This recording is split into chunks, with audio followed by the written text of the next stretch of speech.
ನಮಸ್ಕಾರ. ಇತ್ತೀಚೆಗೆ ಪ್ರಧಾನಮಂತ್ರಿಗಳು ಲಾಲಾ ಲಜಪತ್ ರಾಯ್ ಅವರ ಜನ್ಮದಿನದಂದು ಅವರಿಗೆ ಗೌರವ ಸಲ್ಲಿಸಿದ್ರು. ಆಗ ನನಗನಿಸಿದ್ದು, ನಮ್ಗೆಲ್ಲರಿಗೂ ಪಂಜಾಬ್ ಕೇಸರಿ ಅಂದ್ರೆ ಯಾರು ಅಂತ ಗೊತ್ತು. ಹೌದು. ಸೈಮನ್ ಕಮಿಷನ್ ವಿರುದ್ಧದ ಹೋರಾಟದಲ್ಲಿ ಪ್ರಾಣ ತೆತ್ತ ಹುತಾತ್ಮ ಅಂತ. ಆದ್ರೆ ಅದರಾಚೆಗೆ ಅವರ ಬದುಕಿನ ಕಥೆ ಏನು? ನೀವು ಹೇಳಿದ್ದ ಪಾಯಿಂಟ್ ತುಂಬಾ ಸರಿ. ಅವರ ಜೀವನದ ಕೊನೆಯ ದುರಂತ ಘಟನೆ ಇದೆಯಲ್ಲ, ಅದು ಇಟ್ಲು ಪ್ರಬಲವಾಗಿದೆ ಅಂದ್ರೆ ಅದು ಅವರ ಜೀವನದ ಉಳಿದ 63 ವರ್ಷಗಳ ಸಾಧನೆಯನ್ನೇ ಮರೆಮಾಚಿಬಿಡುತ್ತೆ. ಹೌದು. ನಮ್ಮ ಮುಂದಿರುವ ಮಾಹಿತಿಗಳನ್ನು ನೋಡಿದ್ರೆ ನಾವೊಬ್ಬ ಕೇವಲ ಹೋರಾಟಗಾರನ ಬಗ್ಗೆ ಮಾತಾಡ್ತಿಲ್ಲ, ಬದಲಿಗೆ ಒಬ್ಬ ಇನ್ಸ್ಟಿಟ್ಯೂಷನ್ ಬಿಲ್ಡರ್ ಅಂದ್ರೆ ಸಂಸ್ಥೆಗಳನ್ನು ಕಟ್ಟಿದ ಮಹಾನ್ ನಾಯಕನ ಬಗ್ಗೆ ಮಾತಾಡ್ತಿದ್ವಿ. ಇನ್ಸ್ಟಿಟ್ಯೂಷನ್ ಬಿಲ್ಡರ್ ಈ ಪದವೇ ತುಂಬಾ ಕುತೂಹಲಕಾರಿಯಾಗಿದೆ. ಅಂದ್ರೆ ಕೇವಲ ಬ್ರಿಟಿಷರ ವಿರುದ್ಧ ಹೋರಾಡುವುದು ಮಾತ್ರ ಅಲ್ಲ, ಭಾರತೀಯರಿಗಾಗಿಯೇ ಹೊಸ ವ್ಯವಸ್ಥೆಗಳನ್ನೇ ನಿರ್ಮಿಸಿದ ವ್ಯಕ್ತಿ. ಎಕ್ಸಾಕ್ಟ್ಲಿ. ಹಾಗಾದ್ರೆ ಬನ್ನಿ, ಇತಿಹಾಸದ ಪುಟಗಳಲ್ಲಿನ ಈ ಹೆಸರಿನ ಹಿಂದಿರುವ ಆ ಬಹುಮುಖಿ ವ್ಯಕ್ತಿತ್ವದೊಳಗೆ ಒಂದು ಆಳವಾದ ಚರ್ಚೆ ನಡೆಸೋಣ. ಅವರ ಕಥೆಯನ್ನ ಅವರ ಆರಂಭದ ದಿನಗಳಿಂದಲೇ ಶುರು ಮಾಡೋಣವಾ? ಖಂಡಿತ. ಯಾಕಂದ್ರೆ ಅವರ ಜೀವನದ ಅಡಿಪಾಯವನ್ನು ಅರ್ಥಮಾಡಿಕೊಂಡ್ರೆ ಮಾತ್ರ ಅವರ ನಂತರದ ಕಾರ್ಯಗಳ ಹಿಂದಿನ ಯೋಚನೆ ನಮಗೆ ಸ್ಪಷ್ಟವಾಗುತ್ತೆ. ಸರಿ. ಅವರ ಜನನ ಜನವರಿ 28, 1885. ಓದಿದ್ದು ಕಾನೂನು. ಆದ್ರೆ ಅವರು ಕೇವಲ ಕೋರ್ಟ್ ಕಲಾಪಗಳಿಗೆ ಸೀಮಿತವಾಗ್ಲಿಲ್ಲ. ಕಾನೂನು ಅವರಿಗೆ ಒಂದು ಕನ್ನಡಕದ ರೀತಿ ಕೆಲಸ ಮಾಡಿತು. ಬ್ರಿಟಿಷ್ ಆಡಳಿತದ ಕಾನೂನುಬದ್ಧ ಶೋಷಣೆಯನ್ನ ಸ್ಪಷ್ಟವಾಗಿ ನೋಡಲು ಮತ್ತು ಅದನ್ನ ಹೇಗೆ ಎದುರಿಸಬೇಕು ಅಂತ ಯೋಚಿಸೋಕೆ ಸಹಾಯ ಮಾಡ್ತು. ಸರಿ. ಅವರು ತಮ್ಮ ವೃತ್ತಿ ಜೀವನ ಶುರು ಮಾಡಿದ್ದು ಹಿಸಾರ್ ಅನ್ನೋ ಒಂದು ಸಣ್ಣ ಊರಲ್ಲಿ 1886ರಲ್ಲಿ. ಹೌದು, ಇವತ್ತಿನ ಹರಿಯಾಣದಲ್ಲಿರುವ ಒಂದು ಪಟ್ಟಣ. ಆದ್ರೆ ಅಲ್ಲಿ ಅವರು ಮಾಡಿದ ಮಾತ್ರ ಸಣ್ಣ ಕೆಲಸಗಳಲ್ಲ ಅಲ್ವಾ? ಒಂದೆಡೆ ವಕೀಲಿ ವೃತ್ತಿ, ಇನ್ನೊಂದೆಡೆ ಹಿಸಾರ್ ಬಾರ್ ಕೌನ್ಸಿಲ್ ಸ್ಥಾಪನೆ. ಅಷ್ಟೇ ಅಲ್ಲ, ಅದರ ಜೊತೆಗೆ ಭಾರತೀಯ ರಾಷ್ಟ್ರೀಯ ಕಾಂಗ್ರೆಸ್ನ ಜಿಲ್ಲಾ ಶಾಖೆ ಸ್ಥಾಪನೆ ಮತ್ತು ಆರ್ಯ ಸಮಾಜದ ಶಾಖೆಯನ್ನು ಸ್ಥಾಪಿಸಿದ್ರು. ಹೌದು. ಒಂದೇ ಸಮಯದಲ್ಲಿ ಇಷ್ಟೆಲ್ಲವನ್ನೂ ಒಬ್ಬ ಯುವಕ ಹೇಗೆ ನಿಭಾಯಿಸ್ತಾ ಇದ್ದ? ಅವರ ಶಕ್ತಿಯ ಮೂಲ ಯಾವುದು? ಇಲ್ಲಿಯೇ ಅವರ ವ್ಯಕ್ತಿತ್ವದ ಒಂದು ಅದ್ಭುತ ಮಾದರಿ ಕಾಣಿಸುತ್ತೆ. ಅವರ ಶಕ್ತಿಯ ಮೂಲ ಅವರಲ್ಲಿದ್ದ 2 ಪ್ರಬಲ ನಂಬಿಕೆಗಳು. ಒಂದು ರಾಜಕೀಯ ಸ್ವಾತಂತ್ರ್ಯ, ಅದಕ್ಕಾಗಿ ಕಾಂಗ್ರೆಸ್. ಇನ್ನೊಂದು ಸಾಮಾಜಿಕ ಸುಧಾರಣೆ, ಅದಕ್ಕಾಗಿ ಆರ್ಯ ಸಮಾಜ. ಇವೆರಡೂ ಅವರಿಗೆ ಬೇರೆ ಬೇರೆ ಆಗಿರ್ಲಿಲ್ಲ. ಆರ್ಯ ಸಮಾಜ ಅಂದ್ರೆ ಕೇವಲ ಪೂಜೆ ಪುನಸ್ಕಾರದ ಸಂಘಟನೆ ಅಲ್ಲ, ಅದೊಂದು ರೀತಿಯಲ್ಲಿ ಹಿಂದೂ ಧರ್ಮದ ಸುಧಾರಣಾ ಚಳುವಳಿ. ಹಾಗಾದ್ರೆ go back to the basics and reform ಅನ್ನೋ ಐಡಿಯಾ. ಅಂದ್ರೆ ಸಮಾಜವನ್ನು ಆಂತರಿಕವಾಗಿ ಶುದ್ಧೀಕರಿಸದೆ ಬಲಪಡಿಸದೆ ಹೊರಗಿನ ಶತ್ರುವಿನ ವಿರುದ್ಧ ಹೋರಾಡೋದು ವ್ಯರ್ಥ ಅನ್ನೋದು ಅವರ ನಿಲುವಾಗಿರ್ಬೋದು. ನಿಖರವಾಗಿ. ಅವೆರಡು ಹೆಣೆದುಕೊಂಡಿದ್ವು ಅನ್ನೋದಕ್ಕಿಂತ ಒಂದೇ ನಾಣ್ಯದ 2 ಮುಖಗಳಾಗಿದ್ವು.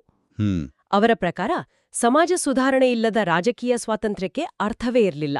ಅದಕ್ಕಾಗಿ ಅವರು ಲಾಹೋರ್ನಲ್ಲಿ ಮಹಾತ್ಮ ಹಂಸರಾಜವರಿಗೆ ದಯಾನಂದ ಆಂಗ್ಲೋವೇದ ಅಂದ್ರೆ ಡಿಎವಿ ಶಾಲೆಯನ್ನು ಸ್ಥಾಪಿಸಲು ಸಹಾಯ ಮಾಡಿದ್ರು. ಡಿಎವಿ ಶಾಲೆಗಳು. ಹೌದು. ಬ್ರಿಟಿಷ್ ಶಿಕ್ಷಣಕ್ಕೆ ಪರ್ಯಾಯವಾಗಿ ಭಾರತೀಯ ಮೌಲ್ಯಗಳೊಂದಿಗೆ ಆಧುನಿಕ ವಿಜ್ಞಾನವನ್ನು ಕಲಿಸುವ ಒಂದು ವ್ಯವಸ್ಥೆ ಬೇಕು ಎಂಬ ದೂರದೃಷ್ಟಿ ಅವರಿಗಿತ್ತು. ಇದು ನಿಜಕ್ಕೂ ಒಂದು ಬಹುಮುಖಿ ಕಾರ್ಯತಂತ್ರದಂತೆ ಕಾಣ್ತಾ ಇದೆ. ರಾಜಕೀಯ ಸಂಘಟನೆ, ಸಮಾಜ ಸುಧಾರಣೆ ಮತ್ತೆ ಶಿಕ್ಷಣದ ಮೂಲಕ ಮುಂದಿನ ಪೀಳಿಗೆಯನ್ನ ಸಿದ್ಧಪಡಿಸೋದು. ಹೌದು. ಅವರ ಜೀವನದಲ್ಲಿ ಒಂದು ದೊಡ್ಡ ತಿರುವು ಬಂದಿದ್ದು 1914ರಲ್ಲಿ ಅಲ್ವಾ? ತಮ್ಮ ಯಶಸ್ವಿ ವಕೀಲಿ ವೃತ್ತಿಯನ್ನೇ ಬಿಟ್ಬಿಟ್ರು. ಹೌದು. ಅದೊಂದು ದೊಡ್ಡ ನಿರ್ಧಾರ. ಅಷ್ಟೊತ್ತಿಗಾಗ್ಲೇ ಅವರು ತುಂಬಾ ಯಶಸ್ವಿ ವಕೀಲರಾಗಿದ್ರು. ಆರಾಮದಾಯಕ ಜೀವನ ನಡೆಸಬಹುದಿತ್ತು. ಆದ್ರೆ ದೇಶದ ಸ್ವಾತಂತ್ರ್ಯ ಹೋರಾಟಕ್ಕೆ ಪೂರ್ಣಾವಧಿ ಸಮಯ ಬೇಕು ಅಂತ ಅವರು ತಮ್ಮ ವೃತ್ತಿಯನ್ನೇ ತ್ಯಜಿಸಿದ್ರು. ಇದು ಅವರ ಬದ್ಧತೆಯ ಆಳವನ್ನು ತೋರಿಸುತ್ತೆ. ಅಲ್ಲಿಂದ ಅವರು ಪ್ರಾದೇಶಿಕ ನಾಯಕನಿಂದ ರಾಷ್ಟ್ರಮಟ್ಟದ ನಾಯಕರಾಗಿ ಬೆಳೆಯಲು ಶುರು ಮಾಡಿದ್ರು. ಅದರ ಪರಿಣಾಮವಾಗಿಯೇ 1920ರಲ್ಲಿ ಕಲ್ಕತ್ತಾದ ವಿಶೇಷ ಅಧಿವೇಶನದಲ್ಲಿ ಭಾರತೀಯ ರಾಷ್ಟ್ರೀಯ ಕಾಂಗ್ರೆಸ್ನ ಅಧ್ಯಕ್ಷರಾಗಿಯೂ ಆಯ್ಕೆಯಾದರು. ಹೌದು. ಅದು ಅವರ ರಾಜಕೀಯ ಜೀವನದ ಒಂದು ಶಿಖರ. ಆದರೆ ನೀವು ಆರಂಭದಲ್ಲಿ ಹೇಳಿದ ಇನ್ಸ್ಟಿಟ್ಯೂಷನ್ ಬಿಲ್ಡರ್ ಅನ್ನೋ ಮಾತು ನನ್ನ ತಲೆಯಲ್ಲಿ ಇನ್ನೂ ಗುರ್ತಾಲೇ ಇದೆ. ಅಧಿಕಾರಕ್ಕೇರುವುದು ಅಷ್ಟೇ ಅವರ ಗುರಿಯಾಗಿರ್ಲಿಲ್ಲ ಅನಿಸುತ್ತೆ. ಖಂಡಿತ ಆಗಿರ್ಲಿಲ್ಲ.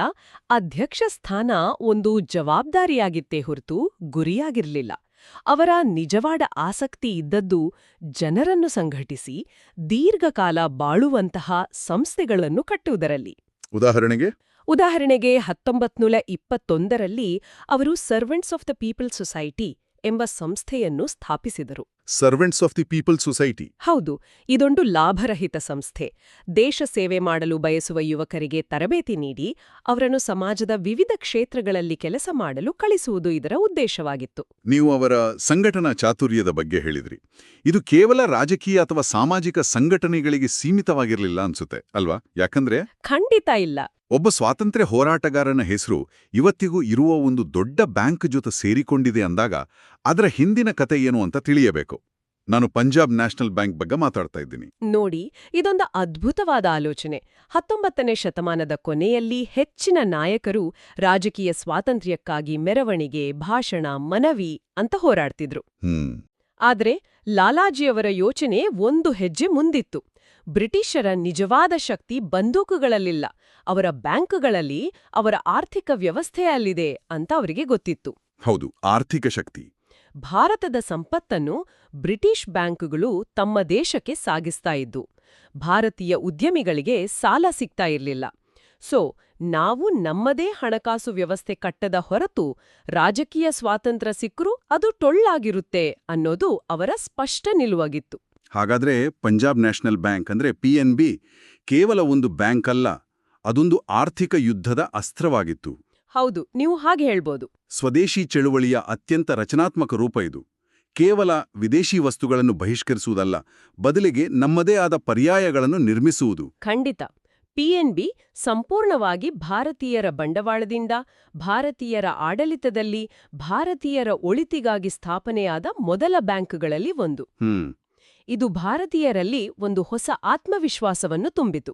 ನಾವು ಕೂಡ ದೊಡ್ಡ ಸಂಸ್ಥೆಗಳನ್ನು ಕಟ್ಟಿ ಯಶಸ್ವಿಯಾಗಿ ನಡೆಸಬಲ್ಲೆವು ಎಂಬ ನಂಬಿಕೆಯನ್ನು ಹುಟ್ಟುಹಾಕಿತು. ಲಕ್ಷ್ಮಿ ಇನ್ಶೂರೆನ್ಸ್ ಕಂಪನಿಯ ಸ್ಥಾಪನೆಯು ಇದೇ ಆಲೋಚನೆಯ ಭಾಗವಾಗಿತ್ತಾ? ಹೌದು. ಆರ್ಥಿಕ ಸ್ವಾವಲಂಬನೆ ಇಲ್ಲದ ಸ್ವಾತಂತ್ರ್ಯ ಅಪೂರ್ಣ ಎಂಬುದು ಅವರ ದೃಢ ನಂಬಿಕೆಯಾಗಿತ್ತು. ಇದು ನಿಜಕ್ಕೂ ಬೇರೆದೇ ಆದ ಒಂದು ದೃಷ್ಟಿಕೋನ. ಹೋರಾಟಗಾರನ ಜೊತೆಗೆ ಅವರಲ್ಲೊಬ್ಬ ಲೇಖಕನೂ ಇದ್ದ. ಹೌದು, ಸಮೃದ್ಧ ಲೇಖಕ. ಅವರು ಸಾಕಷ್ಟು ಪುಸ್ತಕಗಳನ್ನು ಬರೆದಿದ್ದಾರೆ. ಅನ್ಹ್ಯಾಪಿ ಇಂಡಿಯಾ, ಯಂಗ್ ಇಂಡಿಯಾ, ಈ ಪುಸ್ತಕಗಳ ಮೂಲಕ ಅವರು ಏನ್ ಹೇಳಲು ಪ್ರಯತ್ನಿಸ್ತಿದ್ರು? ಅವರ ಬರಹಗಳು ಕೇವಲ ಬೌದ್ಧಿಕ ಕಸರತ್ತಾದಿರ್ಲಿಲ್ಲ, ಅವು ಸ್ವಾತಂತ್ರ್ಯ ಹೋರಾಟದ ಒಂದು ಪ್ರಮುಖ ಅಸ್ತ್ರವಾಗಿದ್ದವು. ಹೇಗೆ? ಜ್ಞಾನ ಮತ್ತು ಮಾಹಿತಿಯ ಮೂಲಕ ಜನರನ್ನು ಜಾಗೃತಗೊಳಿಸುವುದು ಅವರ ಗುರಿಯಾಗಿತ್ತು. ಉದಾಹರಣೆಗೆ ಇಂಗ್ಲೆಂಡ್ಸ್ ಡೆಟ್ ಟು ಇಂಡಿಯಾ ಅಂತ ಒಂದು ಪುಸ್ತಕ. ಭಾರತಕ್ಕೆ ಇಂಗ್ಲೆಂಡಿನ ಸಾಲ. ಹೌದು. ಆ ಪುಸ್ತಕದಲ್ಲಿ ಬ್ರಿಟಿಷರು ಭಾರತಕ್ಕೆ ಉಪಕಾರ ಮಾಡ್ತಿದ್ದಾರೆ ಅನ್ನೋ ವಾದವನ್ನು ಅಂಕಿಅಂಶಗಳ ಸಮೇತ ಸುಳ್ಳೆಂದು ಸಾಬೀತುಪಡಿಸಿದ್ರು. ಬ್ರಿಟಿಷರು ಭಾರತದಿಂದ ಎಷ್ಟು ಸಂಪತ್ತನ್ನು ದೋಚಿದ್ದಾರೆ ಎಂಬುದನ್ನು ಜಗತ್ತಿಗೆ ತಿಳಿಸಿದ್ರು. ಅವರು ಕೆಲವರು ಜೀವನ ಚರಿತ್ರೆಗಳನ್ನು ಬರೆದಿದ್ದಾರೆ. ಸ್ವಾಮಿ ದಯಾನಂದರ ಬಗ್ಗೆ ಬರೆದಿದ್ದು ಅರ್ಥ ಆಗುತ್ತೆ, ಯಾಕಂದ್ರೆ ಆರ್ಯ ಸಮಾಜದ ಪ್ರಭಾವ ಇತ್ತು. ಆದರೆ ಇಟಲಿಯ ಕ್ರಾಂತಿಕಾರಿಗಳಾದ ಮ್ಯಾಜಿನಿ ಮತ್ತು ಗ್ಯಾರಿಬಾಲ್ಡಿ ಬಗ್ಗೆ ಯಾಕೆ ಬರೆದ್ರು? ಭಾರತಕ್ಕೂ ಇಟಲಿಗೂ ಏನ್ ಸಂಬಂಧ? ಆಕ್ಚುಲಿ ಇದೊಂದು ಬಹಳ ಮುಖ್ಯವಾದ ಪ್ರಶ್ನೆ. ಇದು ಅವರ ಜಾಗತಿಕ ದೃಷ್ಟಿಕೋನವನ್ನು ತೋರಿಸ್ತದೆ. ಓಕೆ. ಅವರು ಭಾರತದ ಹೋರಾಟವನ್ನು ಒಂದು ಪ್ರತ್ಯೇಕ ಘಟನೆಯಾಗಿ ನೋಡ್ಲಿಲ್ಲ. ಜಗತ್ತಿನಾದ್ಯಂತ ನಡೆಯುತ್ತಿದ್ದ ರಾಷ್ಟ್ರೀಯತೆ ಮತ್ತು ವಿಮೋಚನೆಯ ಹೋರಾಟಗಳ ಒಂದು ಭಾಗವಾಗಿ ನೋಡಿದರು. ಮ್ಯಾಜಿನಿ ಮತ್ತು ಗ್ಯಾರಿಬಾಲ್ಡಿ ಅವರು ಛಿದ್ರವಾಗಿದ್ದ ಇಟಲಿಯನ್ನು ಹೇಗೆ ಒಂದುಗೂಡಿಸಿದರು, ಅಲ್ಲಿನ ಯುವಕರಲ್ಲಿ ರಾಷ್ಟ್ರಪ್ರೇಮದ ಕಿಚ್ಚನ್ನು ಹೇಗೆ ಹಚ್ಚಿದರು ಎಂಬುದನ್ನು ಭಾರತದ ಯುವಕರಿಗೆ ತಿಳಿಸುವುದು ಅವರ ಉದ್ದೇಶವಾಗಿತ್ತು. ಅಂದ್ರೆ ಅವ್ರಿಗೂ ಸಾಧ್ಯವಾಗುವುದಾದ್ರೆ ನಮಗೇಕೆ ಸಾಧ್ಯವಿಲ್ಲ ಅಂತ ಒಂದು ಸ್ಫೂರ್ತಿ ತುಂಬೋಕೆ. ಎಕ್ಸಾಕ್ಟ್ಲಿ. ಭಾರತೀಯರಲ್ಲಿ ರಾಷ್ಟ್ರೀಯತೆಯ ಭಾವನೆಯನ್ನು ಕೇವಲ ಬ್ರಿಟಿಷ್ ವಿರೋಧಿ ನೆಲೆಯಲ್ಲಿ ನೋಡದೆ ಒಂದು ಆಧುನಿಕ ರಚನಾತ್ಮಕ ರಾಷ್ಟ್ರ ನಿರ್ಮಾಣದ ಕಲ್ಪನೆಯಾಡಿ ನೋಡ್ತಿದ್ರು. ಇದು ಅವರ ಆಲೋಚನೆಯ ಆಳವನ್ನು ತೋರಿಸ್ತದೆ. ಈಗ ನಾವು ಅವರ ತತ್ವಶಾಸ್ತ್ರದ ಇನ್ನೊಂದು ಮಗ್ಗುಲಿಗೆ ಬರೋಣ. ಅವರು ಕೇವಲ ಬ್ರಿಟಿಷರ ವಿರುದ್ಧ ಮಾತ್ರ ಹೋರಾಡಲಿಲ್ಲ ಅಲ್ವಾ? ಹೌದು, ಇದು ಅವರ ಚಿಂತನೆಯಲ್ಲಿನ ಪ್ರಾಮಾಣಿಕತೆ. ಅವರು ಸಮಾಜವನ್ನು ಸುಧಾರಿಸದೆ ದೇಶವನ್ನು ಸುಧಾರಿಸಲು ಸಾಧ್ಯವಿಲ್ಲ ಎಂದು ಬಲವಾಗಿ ನಂಬಿದ್ದರು. ಹಿಂದೂ ಸಮಾಜದಲ್ಲಿ ಆಳವಾಗಿ ಬೇರೂರಿದ್ದ ಜಾತಿ ವ್ಯವಸ್ಥೆ, ಅಸ್ಪೃಶ್ಯತೆ ಮತ್ತು ಮಹಿಳೆಯರ ಮೇಲಿನ ದಬ್ಬಾಳಿಕೆಯಂತಹ ಸಮಸ್ಯೆಗಳ ವಿರುದ್ಧ ಅವರು ತೀವ್ರವಾಗಿ ಧ್ವನಿ ಎತ್ತಿದ್ದರು. ಏಕೆಂದ್ರೆ ಸಮಾಜ ಆಂತರಿಕವಾಗಿ ವಿಭಜಿತವಾಗಿದ್ರೆ ದುರ್ಬಲವಾಗಿದ್ದರೆ ಬಾಹ್ಯ ಶತ್ರುವಿನ ವಿರುದ್ಧ ಪರಿಣಾಮಕಾರಿಯಾಗಿ ಹೋರಾಡಲು ಸಾಧ್ಯವಿಲ್ಲ ಎಂಬುದು ಅವರ ನಿಲುವಾಗಿತ್ತು. ಅವರ ನಿಲುವುಗಳು ಆ ಕಾಲಕ್ಕೆ ಎಷ್ಟು ಪ್ರಗತಿಪರವಾಗಿತ್ತು ಅಂದರೆ ಜಾತಿ ಅಥವಾ ಲಿಂಗದ ಭೇದವಿಲ್ಲದೆ ಎಲ್ಲರಿಗೂ ವೇದಗಳನ್ನು ಓದುವ ಮತ್ತು ಕಲಿಯುವ ಹಕ್ಕಿದೆ ಎಂದು ಅವರು ವಾದಿಸಿದರು. ನಿಜ, ಆ ಕಾಲದಲ್ಲಿ ಇದು ಒಂದು ಕ್ರಾಂತಿಕಾರಿ ನಿಲುವಾಗಿತ್ತು. ಜ್ಞಾನವು ಕೆಲವೇ ಜನರ ಸ್ವತ್ತಾಗಬಾರದು, ಅದು ಎಲ್ಲರಿಗೂ ಲಭ್ಯವಾಗಬೇಕು ಅಂತ ಅವರು ಹೇಳಿದ್ರು. ಸಮಾಜದ ಕಟ್ಟಕಡೆಯ ವ್ಯಕ್ತಿಗೂ ಶಿಕ್ಷಣ ಮತ್ತು ಜ್ಞಾನ ಸಿಕ್ಕಾಗ ಮಾತ್ರ ನಿಜವಾದ ಸಬಲೀಕರಣ ಸಾಧ್ಯ ಎಂದು ಅವರು ನಂಬಿದ್ರು. ಈ ದೃಷ್ಟಿಕೋನ ಅವರಿಗೆ ಆರ್ಯ ಸಮಾಜದ ಪ್ರಭಾವದಿಂದ ಬಂದಿತ್ತು. ಇಷ್ಟೆಲ್ಲ ಸಾಧನೆ ಮಾಡಿದ ವ್ಯಕ್ತಿಯ ಜೀವನದ ಅಂತ್ಯ ಮಾತ್ರ ಅತ್ಯಂತ ದುರಂತಮಯವಾಗಿತ್ತು. ಹೌದು. ಅದು 1928 ಅಕ್ಟೋಬರ್ 30 ಲಾಹೋರ್ನಲ್ಲಿ ಸೈಮನ್ ಕಮಿಷನ್ ವಿರುದ್ಧದ ಪ್ರತಿಭಟನೆ. ಏನಿದು ಸೈಮನ್ ಕಮಿಷನ್? ಯಾಕಾಗಿ ಅಷ್ಟೊಂದು ವಿರೋಧವಿತ್ತು? ಈ ಸೈಮನ್ ಕಮಿಷನ್ ಅಂದ್ರೆ ಭಾರತದಲ್ಲಿ ಸಾಂವಿಧಾನಿಕ ಸುಧಾರಣೆಗಳನ್ನು ತರಲು ಬ್ರಿಟನ್ನಿಂದ ಕಳುಹಿಸಲಾದ ಒಂದು ಸಮಿತಿ. ವಿಪರ್ಯಾಸ ಅಂದ್ರೆ ಏನು? ಭಾರತದ ಭವಿಷ್ಯ ನಿರ್ಧರಿಸೋ ಸಮಿತಿಯಲ್ಲಿ ಒಬ್ಬನೇ ಒಬ್ಬ ಭಾರತೀಯ ಸದಸ್ಯ ಇರ್ಲಿಲ್ಲ. ಎಲ್ಲರೂ ಬ್ರಿಟಿಷರೇ. ಇದು ಇಡೀ ದೇಶಕ್ಕೆ ಮಾಡಿದ ಅವಮಾನ. ಹೌದು. ಹಾಗಾಗಿ ದೇಶಾದ್ಯಂತ ಸೈಮನ್ ಗೋ ಬ್ಯಾಕ್ ಅಂತ ಹೋರಾಟ ನಡೀತಿತ್ತು. ಲಾಹೋರ್ನಲ್ಲಿ ನಡೆದ ಈ ಅಹಿಂಸಾತ್ಮಕ ಪ್ರತಿಭಟನೆಯ ನೇತೃತ್ವವನ್ನು 63 ವರ್ಷದ ಲಾಲಾ ಲಜಪತ್ ರಾಯ್ ವಹಿಸಿದ್ದರು. ಆಗ ನಡೆದ ಆ ಘಟನೆ ಇತಿಹಾಸದಲ್ಲಿ ಅಚ್ಚಳಿಯದೆ ಉಳಿದಿದೆ. ಪೊಲೀಸ್ ವರಿಷ್ಠಾಧಿಕಾರಿ ಜೇಮ್ಸ್ ಎ ಸ್ಕಾಟ್ನ ಆದೇಶದ ಮೇರೆಗೆ ಪೊಲೀಸರು ಪ್ರತಿಭಟನಾಕಾರರ ಮೇಲೆ ಕ್ರೂರವಾಗಿ ಲಾಠಿ ಚಾರ್ಜ್ ಮಾಡಿರು. ಹೌದು. ಮತ್ತು ಲಾಲಾಜಿ ಅವರನ್ನೇ ಗುರಿಯಾಗಿಸಿಕೊಂಡು ಅವರ ಎದೆಯ ಮೇಲೆ ಬಲವಾಗಿ ಹೊಡೆದರು. ಅಯ್ಯೋ! ಅವರಿಗೆ ತೀವ್ರವಾದ ಗಾಯಗಳಾದವು. ಆದ್ರೂ ಆ ನೋವಿನಲ್ಲೂ ಅವರು ಹೇಳಿದ ಮಾತುಗಳು ಇತಿಹಾಸ ಪ್ರಸಿದ್ಧವಾಗಿವೆ. ಏನದು? ನನ್ನ ಮೇಲೆ ಬಿದ್ದ ಪ್ರತಿಯೊಂದು ಹೊಡೆತವೂ ಬ್ರಿಟಿಷ್ ಸಾಮ್ರಾಜ್ಯದ ಶವಪೆಟ್ಟಿಗೆಗೆ ಹೊಡೆದ ಕೊನೆಯ ಮೊಳೆಯಾಗಲಿದೆ. ಆ ಮಾತುಗಳು ಕೇವಲ ಆವೇಶದ ನುಡಿಗಳಾಗಿರಲಿಲ್ಲ, ಅದೊಂದು ಭವಿಷ್ಯವಾಣಿಯಾಗಿತ್ತು. ನಿಜ. ಆ ಗಾಯಗಳಿಂದ ಅವರು ಚೇತರಿಸಿಕೊಳ್ಳಲೇ ಇಲ್ಲ. ಸುಮಾರು 3 ವಾರಗಳ ನಂತರ ನವೆಂಬರ್ 17, 1928ರಂದು ಅವರು ನಿಧನರಾದರು. ಹೌದು.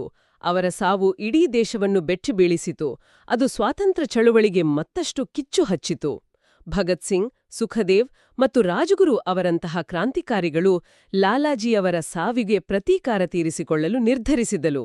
ಹಾಗಾದ್ರೆ ಲಾಲಾಜಿಯವರ ಭವಿಷ್ಯವಾಣಿ ನಿಜವಾಯಿತು? ನಿಜವಾಯಿತು. ಅವರ ತ್ಯಾಗ ವ್ಯರ್ಥವಾಗಲಿಲ್ಲ. ಅದು ಸ್ವಾತಂತ್ರ್ಯದ ಹೋರಾಟಕ್ಕೆ ಹೊಸ ಹುರುಪನ್ನು ನೀಡಿತು. ಅವರು ಜಲಿಯನ್ವಾಲಾ ಬಾಗ್ ಹತ್ಯಾಕಾಂಡದ ವಿರುದ್ಧವೂ ತೀವ್ರವಾಗಿ ಪ್ರತಿಭಟಿಸಿದ್ದರು. ಅವರ ಬದುಕು ನಿರಂತರ ಹೋರಾಟ ಮತ್ತು ತ್ಯಾಗದಿಂದಲೇ ಕೂಡಿತ್ತು. ಹಾಗಾದ್ರೆ ಈ ಇಡೀ ಚರ್ಚೆಯನ್ನು ಒಟ್ಟಿಗೆ ನೋಡಿದಾಗ ಒಬ್ಬ ವ್ಯಕ್ತಿಗೆ ಸಲ್ಲಿಸಿದ ಗೌರವದಿಂದ ನಾವು ಶುರು ಮಾಡಿದೆವು. ಆದರೆ ಈಗ ನಮ್ಮ ಕಣ್ಮುಂದೆ ಇರುವುದು ಒಬ್ಬ ವಕೀಲ, ಸಂಸ್ಥಾಪಕ, ಲೇಖಕ, ಸುಧಾರಕ ಮತ್ತು ಕೊನೆಗೆ ಹುತಾತ್ಮನಾದ ಒಬ್ಬ ಬಹುಮುಖಿ ನಾಯಕನ ಸ್ಪಷ್ಟ ಚಿತ್ರಣ.